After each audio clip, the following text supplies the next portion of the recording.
Olá, bom dia, turma 231, Colégio Santa Marta. Hoje é dia 3 de agosto, estamos iniciando o mês de agosto, iniciando mais um mês de trabalho nessa nossa quarentena de mais de 100 dias. Então, estamos entrando na 19ª semana já. E essa semana, então, a gente vai ter uma aula especial. Essa semana, 19ª, nós iremos fazer uma inserção, nós vamos mergulhar no que a gente vai descobrir, né, de elementos que nós vamos descobrir sobre os direitos humanos. A gente vai falar basicamente de políticas públicas no Brasil. Eu acho que é um tema pertinente neste momento que a gente está vivendo, né? Até porque nós usufruímos de vários mecanismos públicos que o Estado disponibiliza para nós enquanto cidadãos, né? E nós recebemos um convite muito legal, é o 3º ano consecutivo que a gente recebe esse convite. Eu acho que vocês devem conhecer. Nós tivemos uma semana da consciência humanitária na escola, onde o Procurador-Geral do Estado do Rio Grande do Sul, o Dr. Jorge Terra, esteve presente. E a gente fez um debate bem legal naquela época, naquele momento ali, sobre racismo, né? Sobre questões raciais, enfim. E ele nos convidou naquele ano, naquele momento ali, para participarmos da primeira feira de direitos humanos do Estado do Rio Grande do Sul, que foi feito pela PGR. A Procuradoria-Geral do Estado do Rio Grande do Sul é um conjunto de advogados que defendem os interesses do Estado, né? E nós, enquanto cidadãos, nós temos que ter os nossos direitos também, né, defendidos pelo Estado, né? Porque nós compomos o Estado. Então, dentro desta estrutura, existe o departamento que cuida justamente dos direitos humanos e do cidadão do Estado do Rio Grande do Sul. Então, é com muita alegria que a gente recebe esse convite a participar dessa feira, que é a 3ª Feira de Direitos Humanos, e essa feira se chama Feira Maria Eunisa Nascimento da Silva. Ela foi a primeira advogada negra que o Estado do Rio Grande do Sul teve, né, como procuradora do Estado. Então, isso, sem dúvida alguma, é um marco, e a gente vai ver o porquê disso falando sobre, hoje, políticas públicas. Então, eu quero dizer a vocês que, antes de começar a nossa aula, que a aula de hoje, a 19ª semana, que está no planner, ela vai ser feita na próxima semana. Então, a 20ª semana, nós iremos ver o final do período populista e o golpe militar de 64, né, fica, então, para a próxima segunda-feira, certo? Na 20ª semana. Até aí, tudo bem? Todo mundo está me escutando? Está todo mundo entendendo o que eu estou fazendo aqui? Tudo certo, professor. Beleza, então. Então é o seguinte, eu vou convidar vocês rapidamente para a gente ver, primeiro para a gente ver o que significa política pública, tá? Então, estamos aí com 10 colegas em sala de aula, né? E se vocês tiverem alguma dúvida, é só perguntar, a gente para a transmissão. Nós continuamos com esse bate-papo também lá na sexta-feira, então todas as dúvidas que vocês tiverem em relação ao que a gente vai falar, vocês podem perguntar. Sobre como vai funcionar a feira, né, esse projeto de participação na feira, a gente vai discutir no próximo período, agora em seguida, na live que a gente vai fazer com a prof. Vanessa e a prof. Fátima Dang, tá? Então, a gente vai ver as estruturas e agora a gente vai falar sobre política pública. Muito bem. O que são políticas públicas? Então, vamos direto ao ponto. Vamos lá. Espera aí, deixa eu voltar aqui, que eu estava com a 232. Vamos lá. Então, políticas públicas. Deixa eu fechar aqui para ler para vocês. As conhecidas políticas públicas... vocês não estão vendo? Acho que está ruim, né? Estava vendo, senhor. Estamos vendo. Estava vendo. É que para mim apareceu como não. Tá, aqui, ó. As conhecidas políticas públicas são ações governamentais destinadas ao cumprimento de determinado dever, podendo ser relacionadas ao aspecto educacional, de saúde, de cidadania, de mobilidade urbana, entre outros. Então, vejam bem, as políticas públicas são uma ação governamental, e aí eu quero chegar. A política pública é uma ação do governo, e a gente tem que diferenciar o que é governo do que é Estado. Estado sempre vai existir. O Estado somos todos nós. O Estado são as leis que organizam esse Estado, né? O Estado está amparado nas leis. O governo, ele é transitório. Lembra daquele desenho que eu faço no quadro, que diferencia um carrinho de quem dirige o carro? Né? Então, assim, o que é o carro? O carro é o Estado. Quem dirige o Estado é um governo. O governo pode ser trocado de 4 em 4 anos, ou até pode ter 2 mandatos, né? Sendo reeleito. Mas ele é transitório. E isso é importante por quê? Porque cada governo ele tem um projeto para o Estado. Mas o projeto deste governo para o Estado, ele tem que respeitar as leis existentes nesse Estado. Por exemplo, eu não posso, enquanto governo, se eu for eleito, eu não posso simplesmente dizer que o meu Estado não vai fornecer saúde pública. Por quê? Porque isso é uma lei que já existe na Constituição e que é obrigação dos governos em oferecer saúde pública. Então, qual é o papel dos governos? É melhorar, ampliar os direitos que nós já temos, né, que estão estabelecidos dentro da Carta Maior, dentro da Constituição brasileira. Este é o papel importantíssimo de um governo. Um governo governa para o bem-estar da sociedade. Ele não governa para si próprio, ele governa para o bem-estar social. Então, vejam como é complexo, né? Esta feira de direitos humanos, e existe um preconceito muito grande em relação a direitos humanos. Lá vem de novo o direito. Cara, nós todos somos humanos, primeiro ponto. Então, são direitos que são importantes para nós, não é para o cachorro. Aliás, a Chica está aqui comigo, está deitada aqui em cima do meu travesseiro. Então, não é para cachorro, cara. Não é para formigas, não é para girafas. Cara, é para o ser humano. Então, eu vou ter primeiro, entender que as políticas que são públicas significa para todos. Mas elas podem ser para todos, mas elas também podem ser para uma fração da sociedade, para uma parte da sociedade que precisa disso, que são políticas de minorias. E a gente vai trabalhar sobre isso agora. E eu vou dar esse exemplo. Por exemplo, deixa eu de novo aqui compartilhar a tela. Olha aqui, ó. Na prática, são aplicadas por qualquer esfera de governo, seja o município, né, o prefeito, passando pelo governo do estado e também o governo nacional. Além disso, podem ocorrer com participação da sociedade civil em geral, ou seja, para todo mundo, que busca consolidação de determinada atitude e que beneficie a totalidade, ou ainda um certo segmento, por exemplo, o dos portadores de necessidades especiais. E é isso que eu queria trazer para vocês. Quando a gente fala de um segmento, a gente tem que entender o seguinte, ó, dentro da mobilidade urbana, a gente sabe que é direito nosso que nós tenhamos onde caminhar na rua.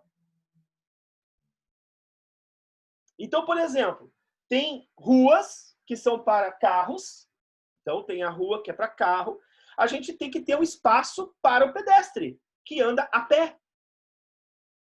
A gente tem que ter um espaço. E que espaço é esse? A calçada.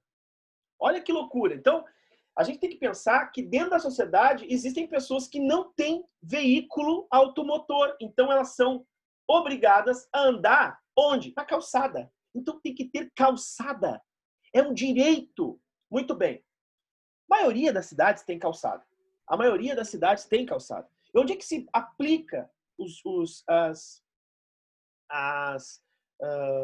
as políticas públicas? É na cidade, é onde a gente mora, né? Então, por exemplo, se eu sou um deficiente, eu não ando, eu sou um cadeirante, eu sou uma minoria, porque não existe a maioria cadeirante no Brasil. Logo, eu vou exigir que pelo menos tenha um rebaixamento na minha calçada. Isso é política pública para a minoria. Então, a política pública ela pode ser para todo mundo, ter calçada é importante, mas também tem que haver um tipo de olhar para minorias. Por exemplo, a questão da mobilidade urbana. Se essas pessoas não conseguem subir a calçada com a sua cadeira de roda porque existe o paralelepípedo, então elas vão exigir que seja feito rebaixo, pelo menos um em cada quadra. Mas, já pensaram num cadeirante pegando Uber? Então, eu vou ter que exigir, por exemplo, que do transporte público, e aí a gente vê alguns táxis, acho que é aquele carro da Chevrolet, o Spin, né, que tenha um elevador que na parte de trás do carro que eu possa subir com a minha cadeira. Cara, mas são poucos carros que existem assim. A gente vai ver que tem ônibus, o transporte público, né, que alguns ônibus tem elevador no meio para poder o cadeirante subir no transporte público. Não são todos os carros que têm isso, né? Então, olhem bem, as políticas públicas, elas servem para atender ou uma camada geral, e aí eu vou pegar, por exemplo, o exemplo da educação, da saúde, da mobilidade urbana, da habitação, mas elas também servem para atender determinados grupos que se organizam para tal, que se organizam para isso. A gente viu recentemente, aqui no Rio Grande do Sul, e especialmente em Porto Alegre, e vocês devem saber disso, devem lembrar disso, porque aconteceu, foi horroroso. A gente tinha uma manifestação de ciclistas lá na Cidade Baixa, os caras foram atropelados, lembram disso? Foram atropelados por um carro lá, e pá, foi uma loucura aquilo. A partir dali, muitas políticas públicas sobre ciclovias foram criadas em Porto Alegre. Olha, quanto de pista de ciclovia foi ampliado, por exemplo, na Ipiranga. O Júnior mora perto da Ipiranga, sabe disso, né, Júnior? Olha quanto foi estendido a ciclovia da Ipiranga até o centro, né? E outras áreas de Porto Alegre que foram ampliadas. Isso só aconteceu porque uma demanda organizada de cidadãos, ou seja, um grupo de cidadãos que é ciclista, reclamava do perigo que ocorria em pedalar no meio da rua. Então, isso são políticas de mobilidade, política pública. Então, eu quero voltar aqui para vocês com o nosso slide para fazer, então, rapidinho, né? O que aconteceu na história da humanidade, tá? A história do Brasil, principalmente. Antes de 1888, pessoal, não existia política pública no Brasil. A política para todos no Brasil era muito diferenciada. Por quê? Ora, porque nós tínhamos um modelo escravocrata. E neste modelo escravocrata, o negro ele não tinha direitos atendidos. Vejam lá, ó, uma fila de feitores para açoitar os negros. Aqui também outro, no tipo de pau de arara. Né? Quer dizer, nem este cara que está batendo, que é um cara branco, nem este cara que está apanhando, que é um cara negro, tem direitos assegurados. Aliás, esse cidadão que está aqui, ele não tem direito nem à sua vida, ele não tem direito à sua liberdade. Então, a partir, e aí, vejam bem, a partir de 1888, então, no dia 14 de maio, um dia depois da princesa Isabel dizer que todos os negros estavam libertos do Brasil, um dia depois disso, aconteceu um milagre no Brasil. Eu quero que vocês me digam se isso é verdade. No dia 14 de maio, todos os negros tiveram direitos atendidos. Todos os negros, no dia 14 de maio, foram vistos como um cidadão normal, ofereceram emprego com salário para esse cara, ofereceram saúde para esse cara, ofereceram para esse cara, depois de 400 anos de escravidão, ofereceram para ele condições para que ele pudesse ter uma casa. Não. Muito antes, pelo contrário, o negro não fazia parte do projeto de desenvolvimento social do Brasil. Pessoal, isso é importantíssimo que a gente entenda. Por quê? Porque todo o processo de desenvolvimento a partir de 1888, ele é um desenvolvimento que excluía a participação do negro no Brasil.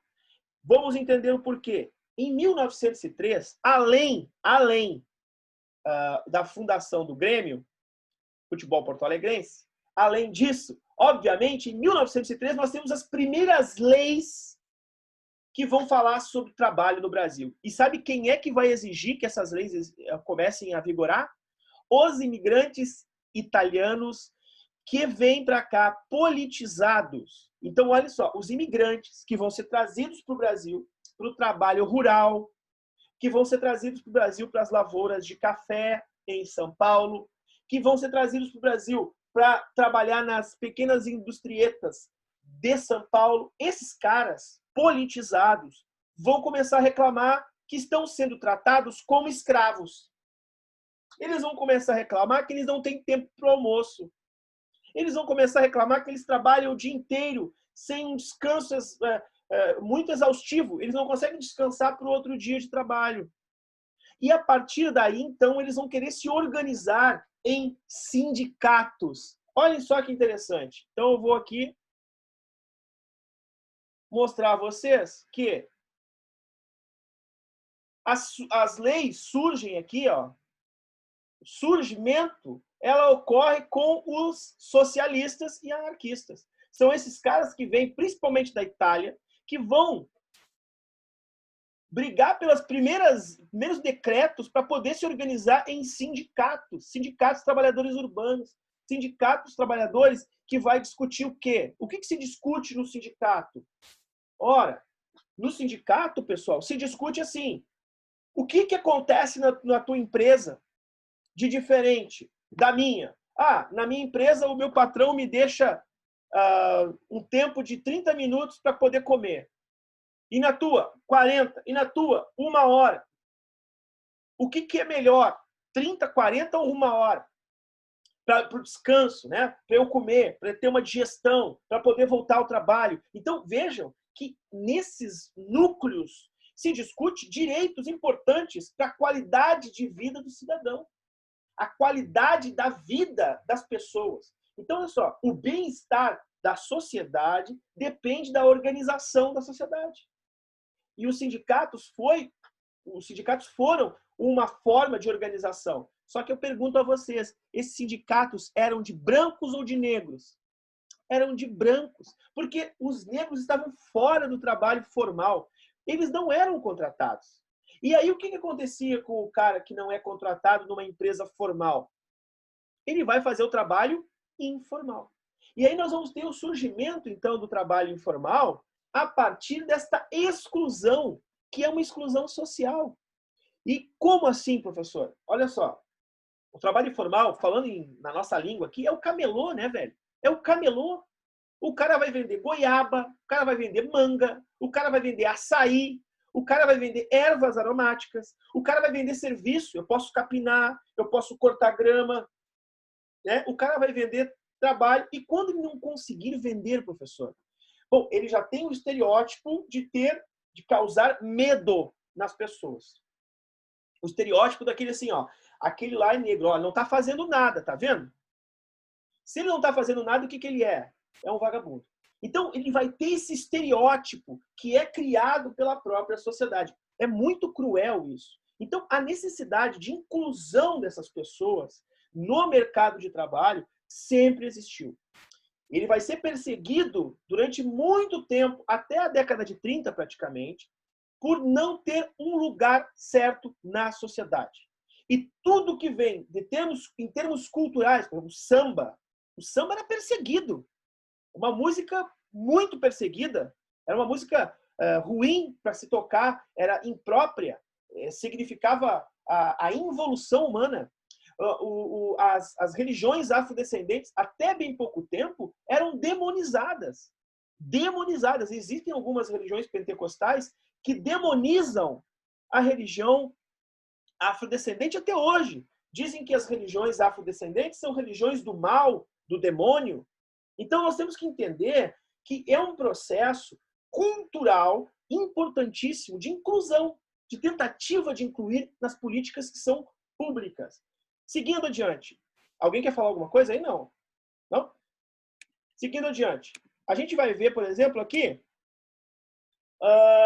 essa aqui é uma cidade, então, industrial em São Paulo. Essa cidade é a cidade de São Paulo. E a gente vai ver aqui o surto da indústria no Brasil, que surgiu a partir da década de 20. E por quê? Ora, porque o Brasil entra na Segunda Guerra Mundial. Eu queria que vocês observassem aqui nessa foto tirada dentro das indústrias Matarazzo, que é uma indústria uma família muito tradicional italiana, que, primeiro, muitas mulheres, 1920, por quê? Porque os homens basicamente foram lutar e tal, então mulheres estão na frente de trabalho. E outra, tu vê alguma mulher negra aqui? Né? Tu tem muitas mulheres brancas, né?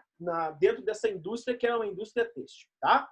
Então, aqui, ó, o café, que era a grande mercadoria que o Brasil vendia, dava lucros. E esse lucro, o capital gerado por ele, esse lucro todo, ele era, na verdade, reinvestido no mercado interno, de certa maneira, nessas indústrias pequenas, né, surgem aqui no Brasil. Nós temos aí um surto industrial em São Paulo.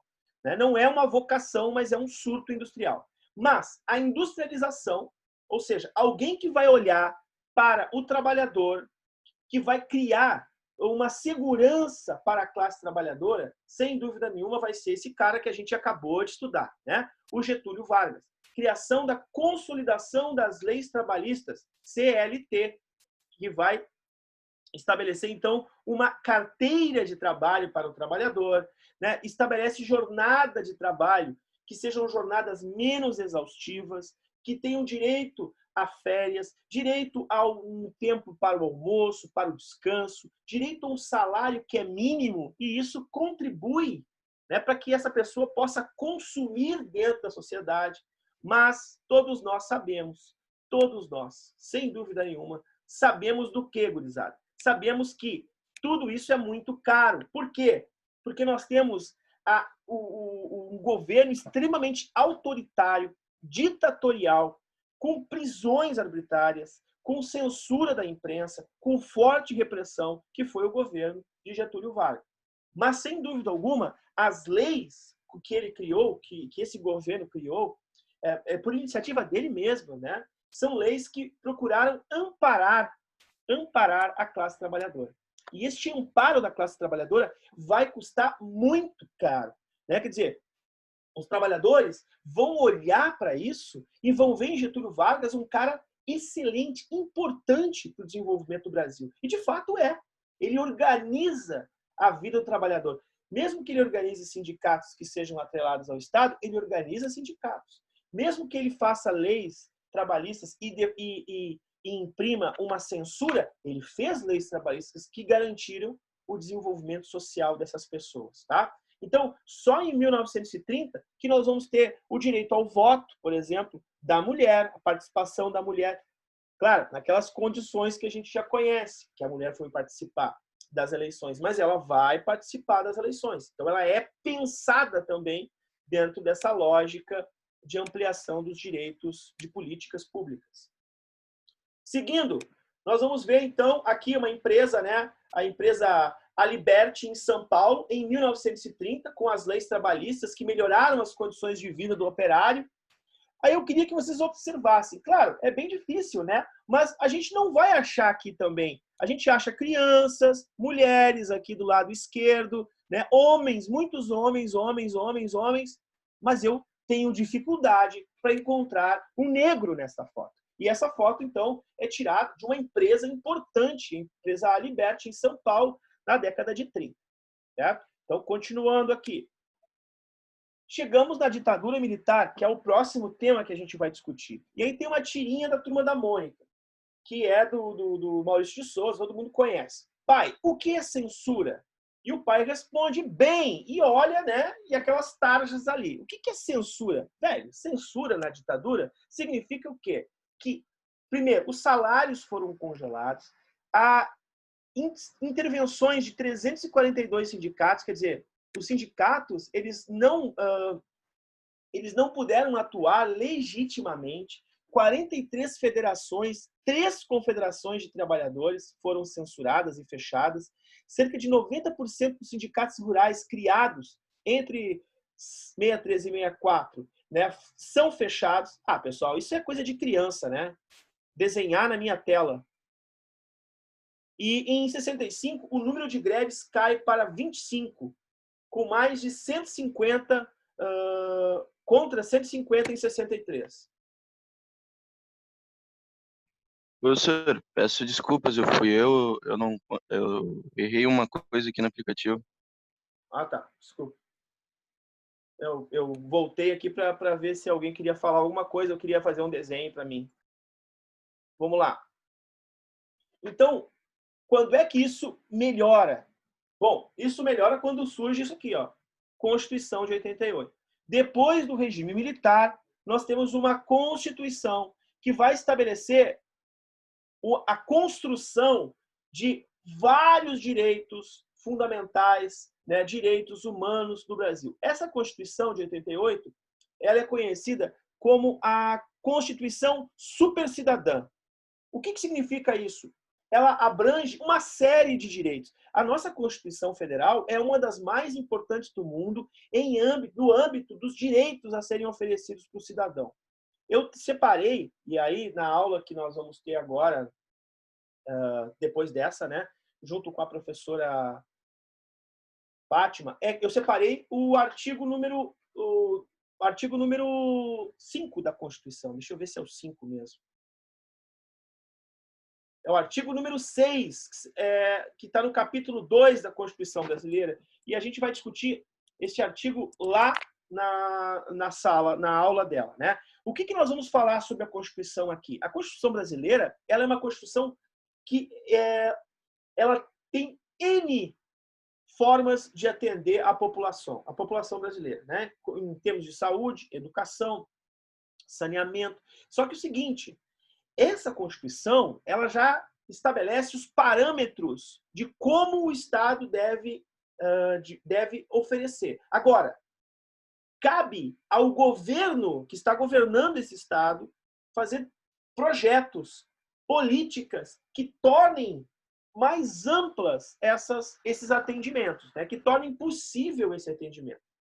E isso é muito difícil. A gente tem visto no Brasil, nos últimos anos, políticas que têm 1001 características e não conseguem atender a maioria da população brasileira, que é carente, né? Então, a gente vai observar aqui, por exemplo, na Constituição Federal, deixa eu botar aqui, na Constituição Federal, que nos anos 80, e por que não consegue atender? Porque nos anos 80, então, e 90, nós vamos começar uma série de políticas econômicas que são, na verdade, que vão na contramão da política pública, na ampliação das políticas públicas. Então, ao longo dos anos 80 e 90, nós vamos ter uma aceleração num processo de privatização de vários órgãos que são fundamentais para o Estado, para que o Estado possa atender a população. Então, por exemplo, eu vou dar exemplo para vocês.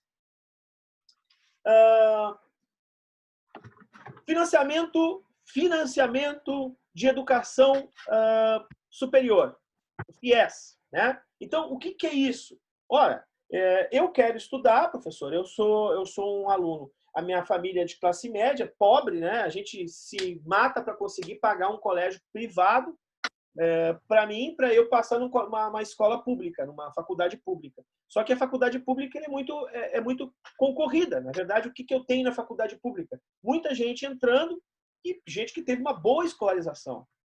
Mas e aí? Existe o financiamento para a escola, para a faculdade privada, através do FIES. O que acontece? O FIES é um financiamento que o Estado vai oferecer com um crédito barato para que eu possa cursar o meu curso lá, enfim, e depois pagar o Estado. Eu pago o Estado, eu devolvo o dinheiro para o Estado, depois de formado. Isso é o FIES. É o financiamento da escola privada. O que acontece? As políticas para esse tipo de financiamento, elas não são levadas adiante. Qual é o interesse do Estado? Eu posso pensar, então, que o Estado não quer que eu me forme? Ou é um governo que não quer que eu me forme? É o Estado ou é o governo?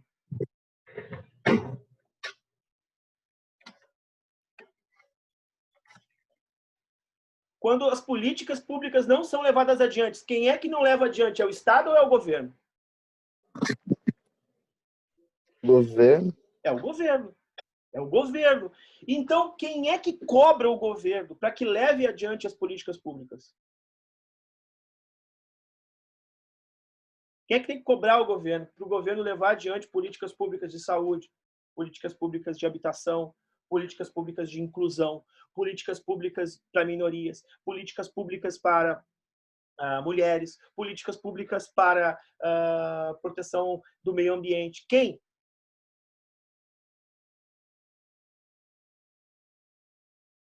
Quem é que cobra essas políticas públicas do governo?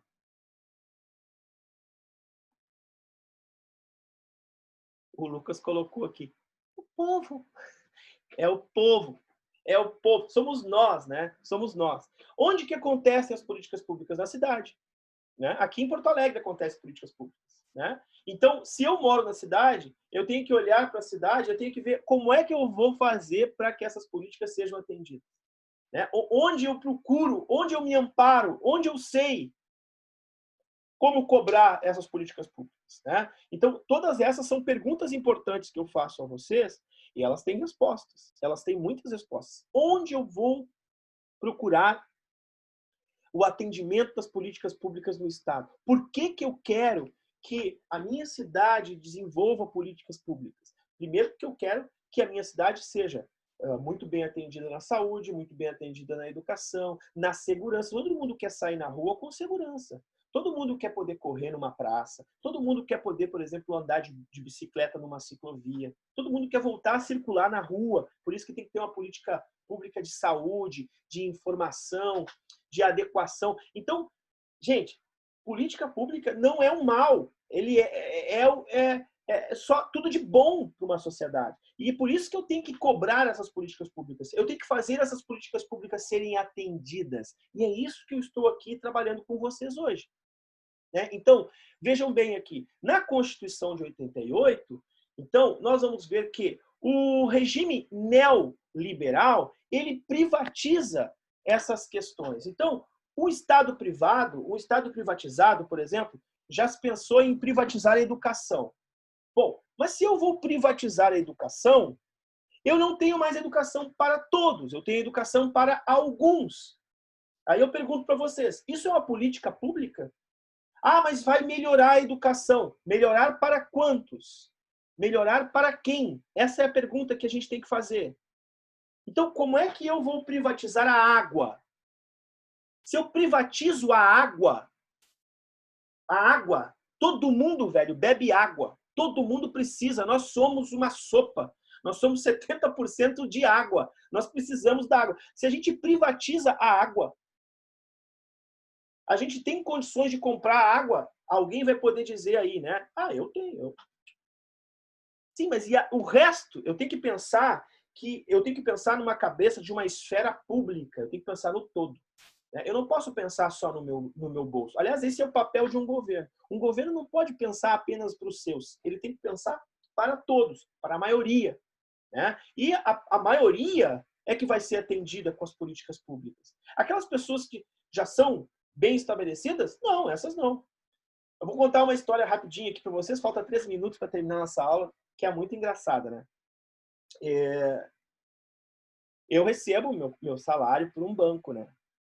Banrisul, vou dizer o nome do banco. Aí, eu descobri que tem um banco, apesar de eu não ser colorado, tem um banco chamado Banco Inter, que é um banco virtual, ele não é um banco físico, né? Não tem ali na esquina um banco, ele é virtual. E aí o que eu pensei? Bom, eu vou fazer uma conta nesse banco, porque ele não cobra taxa. E vou botar meu salário para lá, né? Vou receber lá meu salário, porque daí eu não preciso pagar taxa, eu estou pagando 40 pila por mês lá no banco, no Banrisul, todo mês, 40 pila. Aí, imagina, calcula isso vezes 12. Né? O banco ganha uma grana em cima de mim. Aí, o que acontece? o cara do banco me ligou. Ah, por que tu tá tirando a conta daqui? Olha só, o nosso banco, o Banrisul é o Banco do Estado. Tá, amigo, mas assim, ó, estão tirando... Eu tô numa pandemia, né, velho? Eu tô tendo que cuidar dos meus custos, né? Aí o cara me disse uma coisa muito engraçada, gente. Olha só o que o cara me disse. Mas pensa comigo.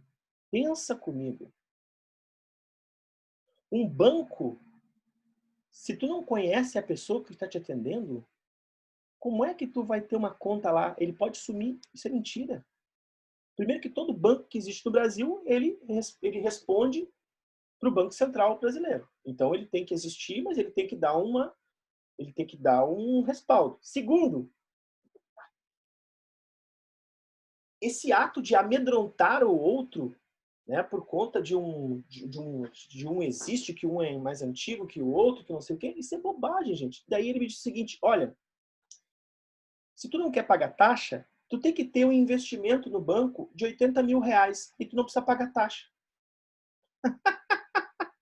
Então imagina assim, ó, quem tem 80 mil reais no Banrisul não paga 40 reais por mês. Já pensou? Ó, então, para eu não pagar taxa, eu tenho que ter 80 mil no banco. Aí eu disse para ele, cara, isso não é injusto. O pobre paga taxa e o rico não paga. Ele disse, não, mas tu vê... Não, só um pouquinho. Eu quero que tu vê comigo assim, ó. Não é injusto isso? Isso faz com que eu corra do teu banco para um outro banco que não me cobra taxa. Porque o teu banco está cobrando taxa do pobre e o rico não está pagando taxa. É ilógico, não tem lógica isso, né, velho? Então é isso, gurizada. Política pública é política para a maioria, é para todos. Eu posso abdicar dos meus direitos políticos? A gente vai ver isso na próxima aula, daqui a pouquinho, começando com a Prof. Dang, tá? Então, terminamos a aula por hoje. Sexta-feira a gente continua a falar sobre políticas públicas e falamos também sobre racismo. Nesse livrinho da Djamila aqui que a gente vai falar na próxima aula, certo? Já já estamos de volta. Beijão!